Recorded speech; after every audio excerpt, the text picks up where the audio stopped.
Welcome to the Pet Loss Companion. I'm Ken Dolan Del Vecchio.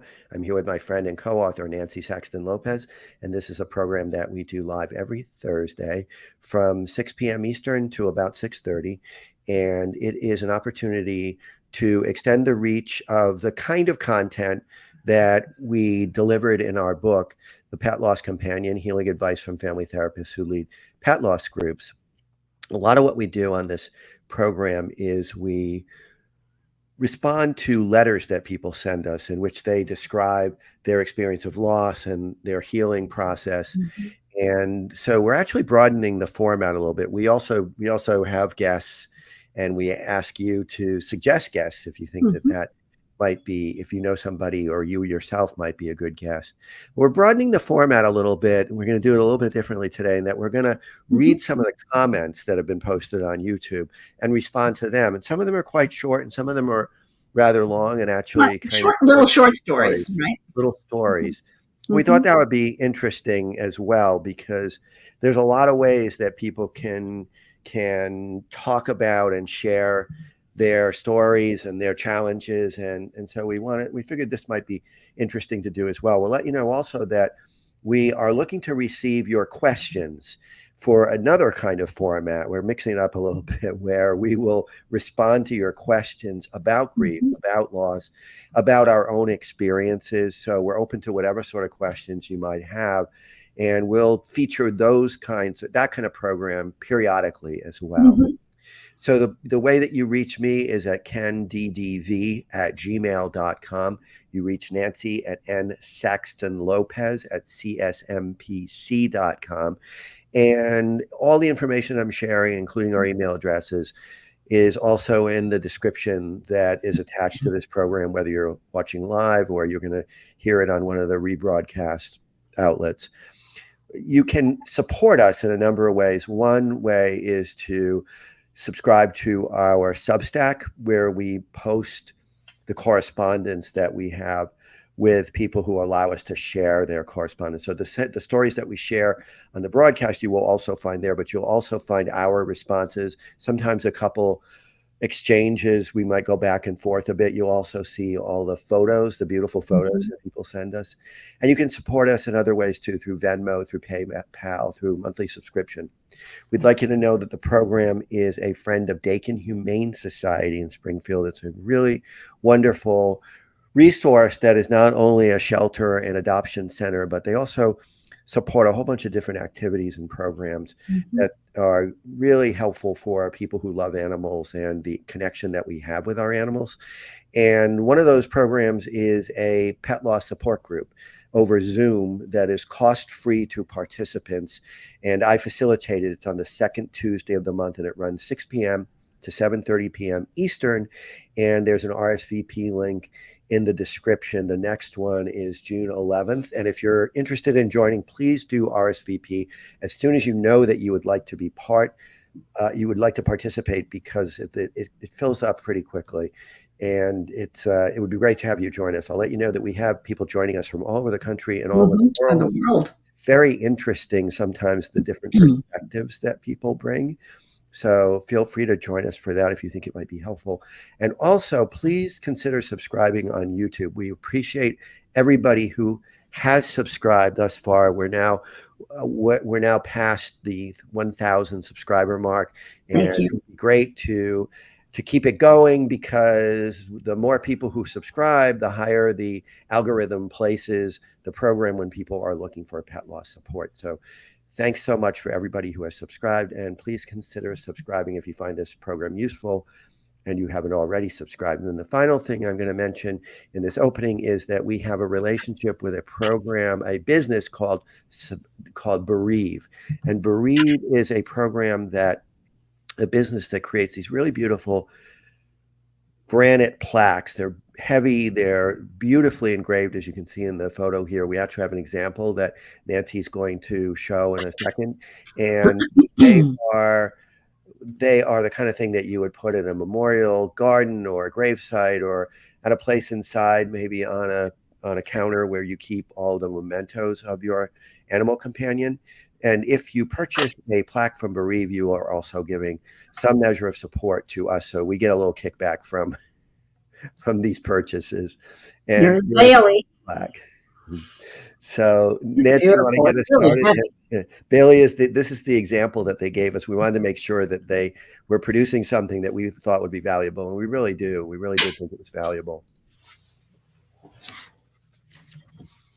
So, Nancy, you want to get All us? right. So yeah. So we have some stories, obviously small stories, because there were comments, and this one I'm interested in because of what I do now. I've had the opportunity to do some consulting as a veterinary social worker at an ER specialty vet in New Jersey, which I'm really thrilled about because I've been wanting to do this for a period of time.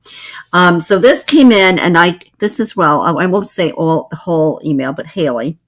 Um, my wife works at a specialty vet hospital, and she says that this kind of accident, a dog or cat being accidentally run over by their owner, is something she has seen on multiple occasions.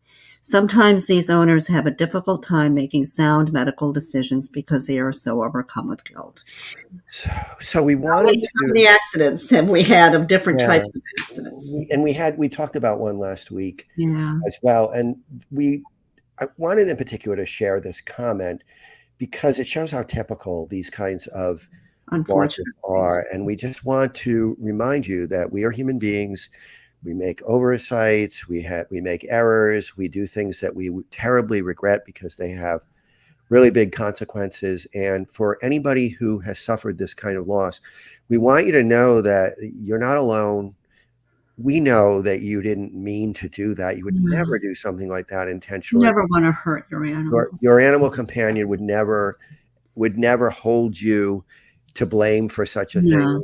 It's just these accidents happen, all sorts of accidents that in fact involve our behavior and some that do not have anything to do with our behavior. And so Yeah.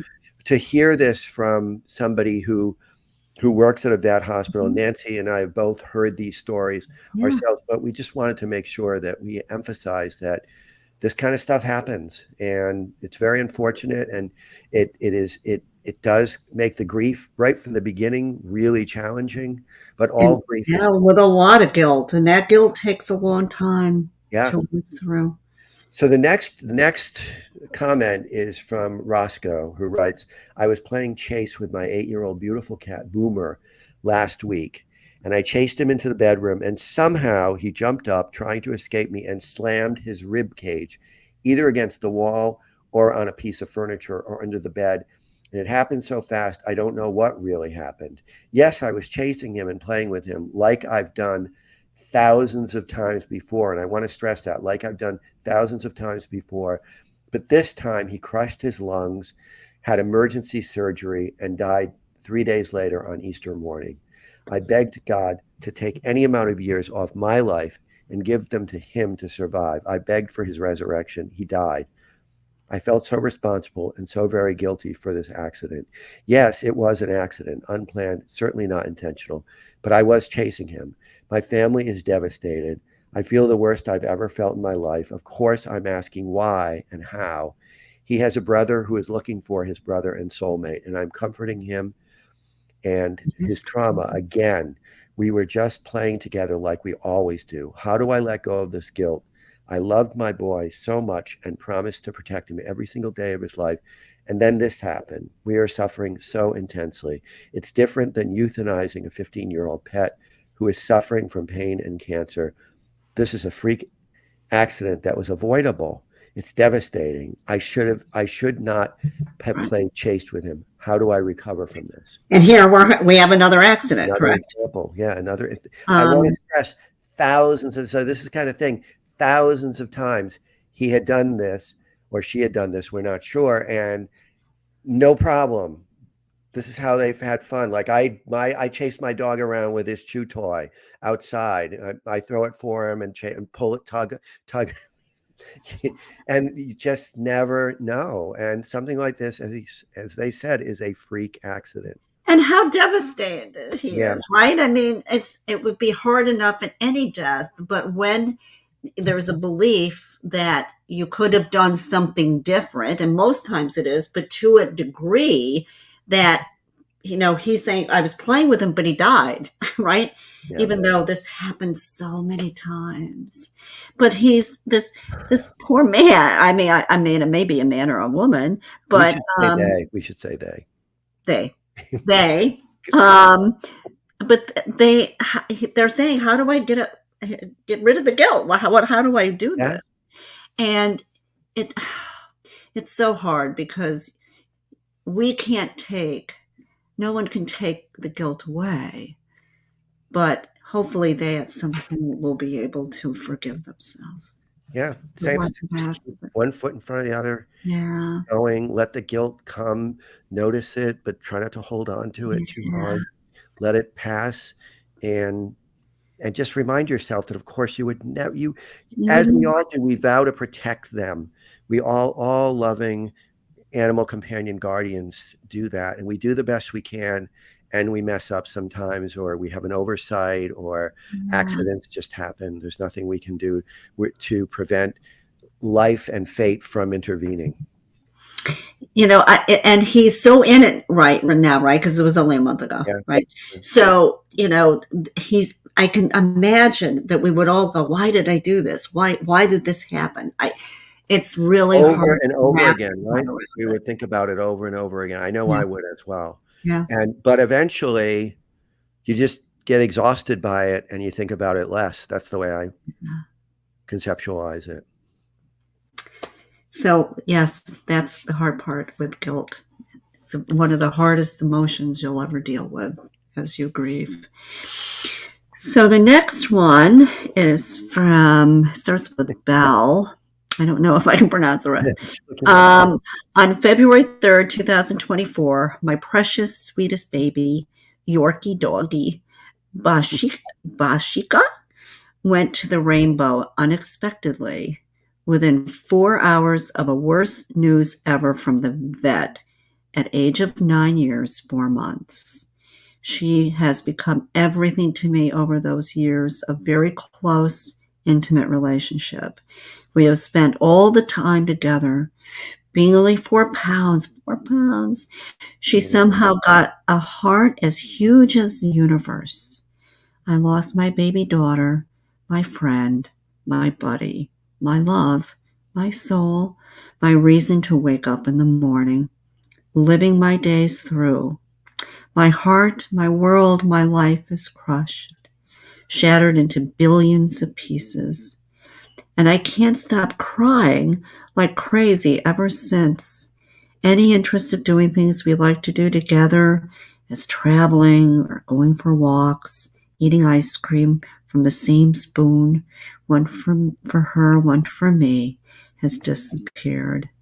I can relate to every word that was said about relationships with our furry babies and about how brokenhearted when they leave to the Rainbow Bridge. I promise my baby she is my always one and only. That's how our life together had been.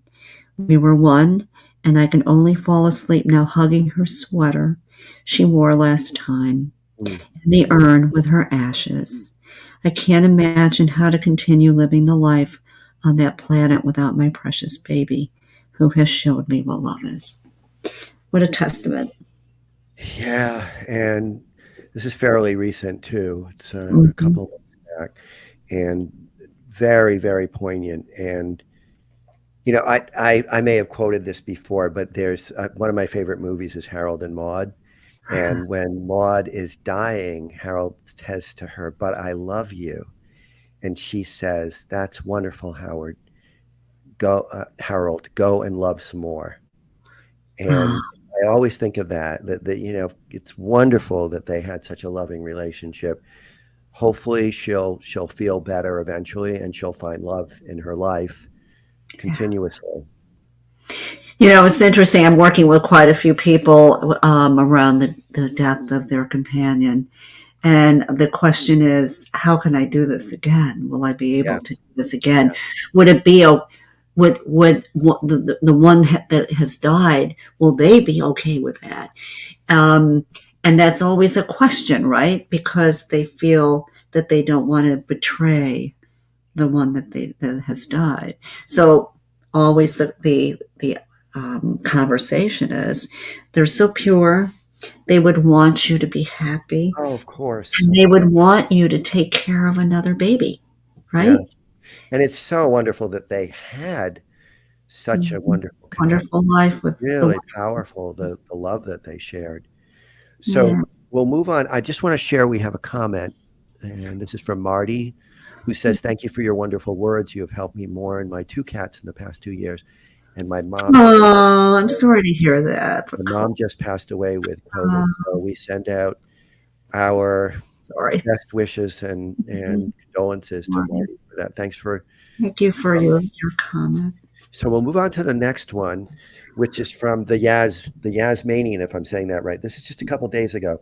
I think it's super unhelpful when you tell pet parents they will tell you when they want to be euthanized, because clearly the person writing in had said, I wish she could talk to me. No, they can't tell us, and we're not psychic. And when you say that, you're almost shaming us in a way for not being able to read their mind. Yeah, Just we Ted and I really wanted address this. to address this, right? And first of all, yes, our animals can't talk to us, of course. They show us things, but death for them is a completely different experience than what we believe they are experiencing. They're not afraid. We know They're that. not. They have no emotional connection Karen, to it at Karen all. Fine. Karen Fine, right? That was a great book, a great piece she did on death. They something starts to happen with their body, if, obviously in disease, and they just allow it. It's just part of their process until they die. That's one piece. Well, and sometimes we can see that they're leaving. Yes. We can see that they are going into the dying process. Mm-hmm. And other times we just have to go by those criteria that tell us whether the benefits of staying alive are outweighing the suffering. And those are things like, are they enjoying any of the things that they typically would enjoy? Mm-hmm. Are they eating, and are they enjoying that? Are they responsive when we're able to pet them and cuddle them? Are they able to move Right. and do so without what looks like quite a bit of pain? Or discomfort, pain. Yeah. Right. So there are sheets that we've shared in the past, and they're available online, that help you kind of quantify the benefits versus the amount of suffering. Mm-hmm. But for some of them, at some times, we're seeing them beginning to die. And Mm-hmm. and then we make the decision that it would be helpful to bring them to the vet and their suffering, or shorten that process. Mm-hmm.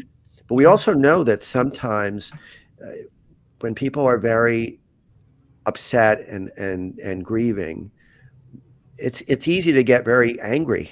Of course, anger is a very common emotion around grief. So Yes. we certainly did not intend to irritate or anger anybody, but No, we actually thought it would be a good idea to address this, because no, the writer is correct. They can't speak to us, no. and we know that, but we also have to find ways to sort of gauge where Mhm. they are and decide if we're going to help them along in the dying process. And with your veterinarian also, Yeah, right? oh, absolutely. With your veterinarian, with the others who love and respect you and your animal companion. If at all possible, it's a good idea to have consultation.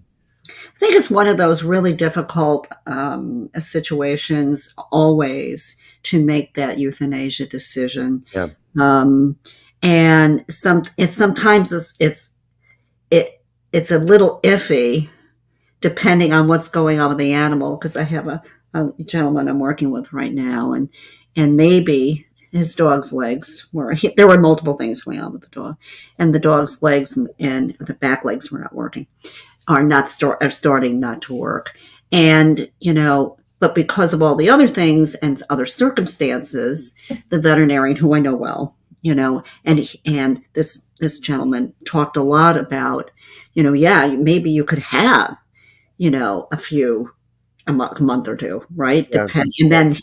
But this gentleman was the primary caretaker of this dog, and there was a lot of carrying the dog around.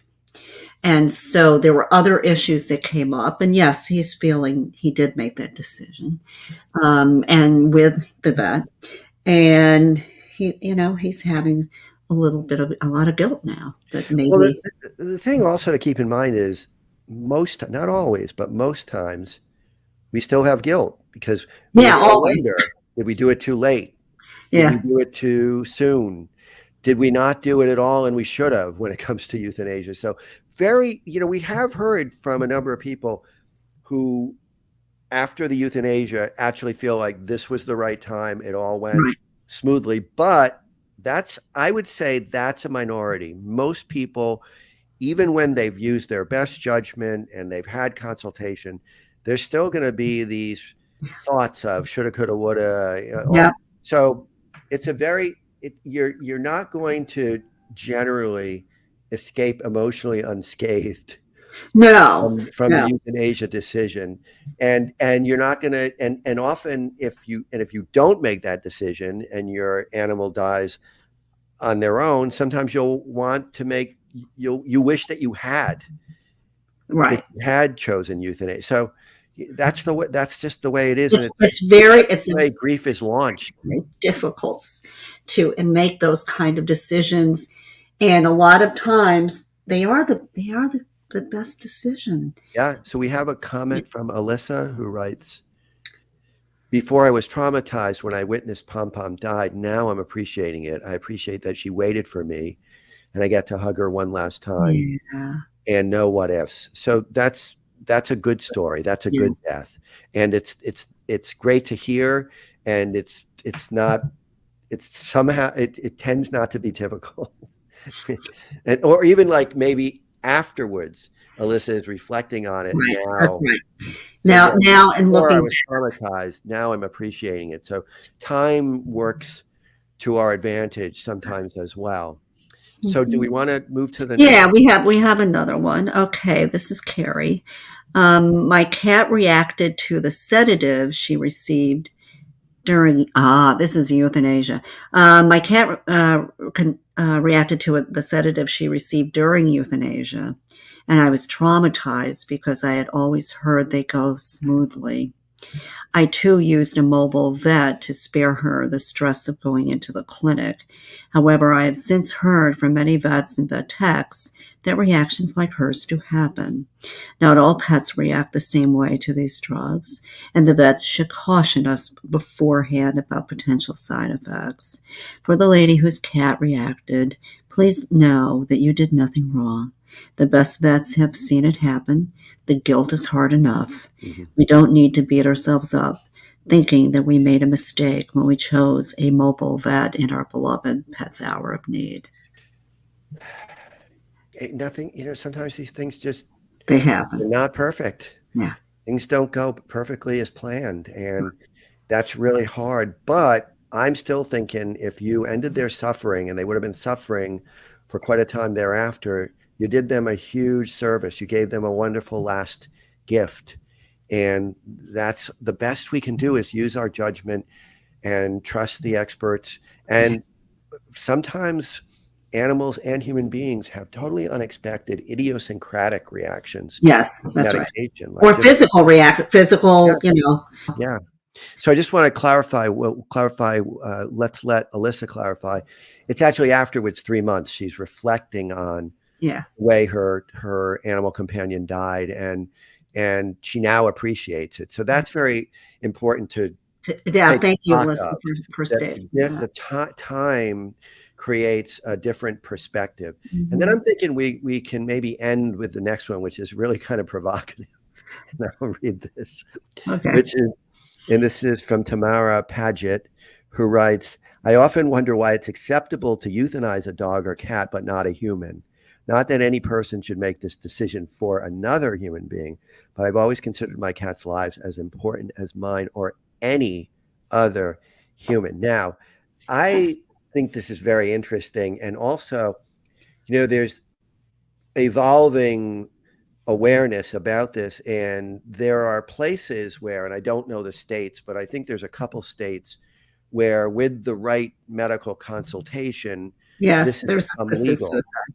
And Hmm. there's certainly other countries. I believe in the Netherlands, this is, Yes, I do think some of the Scandinavia are over there, yeah. Belgium, Netherlands, somewhere.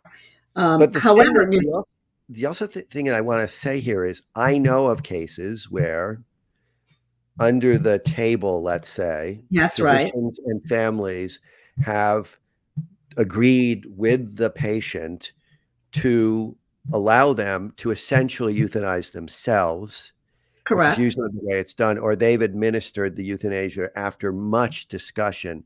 And so I think this is a very interesting point. And I certainly personally would not like to suffer when I know Oh my at God, the no. end I mean, that all that's left is a series of very, very painful moments.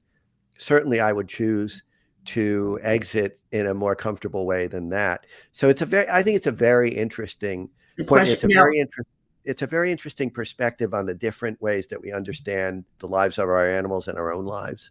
that's right. Now, is Massachusetts an assisted living suicide I state? don't know. I don't Yeah, know. Jersey is. New Jersey, It is. Phil Murphy signed it a couple years ago. So now Wow.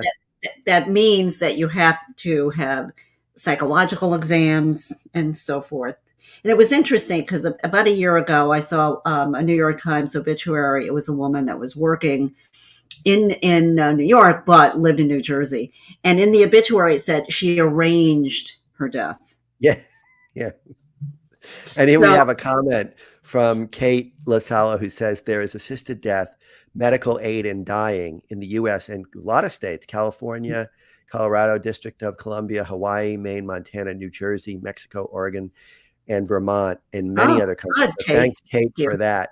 So very interesting. We're making progress, it seems. So we're gonna wrap up, and I want to ask if you can give us comments on what you thought of this format. Like if you can let us know in the comments what you thought of this. Was this helpful? This sort of rapid fire, looking through some comments because as I said, we're trying it out, and if you find it useful, we'd like to hear that because it'll help us to decide to do this again and again. And if you say no, I'd rather hear. If people say no, I'd rather hear one or two stories. We'll keep that in mind as well. Or you're muting now, Nancy. I think that this is it's a different format, which is interesting because I do think we would like to have questions because we could try to answer those questions because Right. not all the stories or all even the comments may have your particular question that you have and that you wanted Yeah. answered. So yeah, that's another thing we're going to try. So if you can actually just send us questions, and they can be about grief, about loss, or they can be about we're willing to talk about our experiences to be a little Yeah. more forthright with the audience. So, but we want to hear what might be useful for you. So email us if you'd like to give us questions, and we'll collect them, and then we'll do a program on that in the near future as well. So we need to wrap up. I like this actually, Nancy. What did you think? Yeah, I thought it was good. I mean, they're little stories, right? Little stories, Or, yeah, or provocative questions, yeah, right? yeah, yeah, So, and which is fine. I yeah, mean, I liked it. yeah. Just hope everybody else likes it. So Found it beneficial. So thank you all for being here. Nancy, great seeing yeah, you as always, and we will talk again next week. next week.